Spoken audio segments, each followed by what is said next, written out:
इनसे मिलने जब भी जाओ ये फोन में ही रहते हैं, तो आज सोचा इन्हें मेरे बचपन से मिलाती हूँ। तो जा रही हूँ इन्हें लेकर ट्रिप पे भारतवर्ष। पहुंचते से ही ये ट्रेडिशनल वेलकम देख के थोड़ा एक्साइटेड तो हो ही गए थे।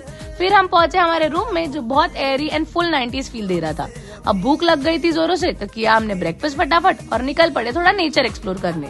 हमने देखे काफी अलग अलग टाइप के प्लांट्स, जाना वेजिटेबल फार्मिंग के बारे में, वर्मी कंपोस्ट के बारे में, इनकी ऑर्गेनिक फ्लावर फील्ड देखी, ग्रीन हाउस देखा, नर्सरी देखी एंड फुल मस्ती करते हुए इनके इतने सारे क्वेश्चंस मतलब क्यों करते हैं, ये क्या है, का आंसर भी ढूंढा।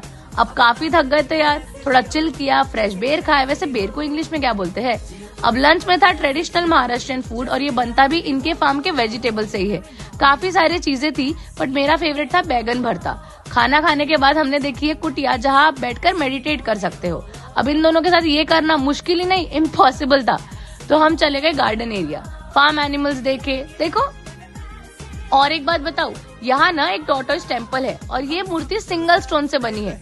देखो आज मैंने ठाना था कि किट्टू मोंटी को ना मैं मेरे बचपन से मिलाऊंगी, तो हमने ऐसे ऐसे गेम्स खेले जो इन्हें पता ही नहीं थे, पर मजा बहुत आया।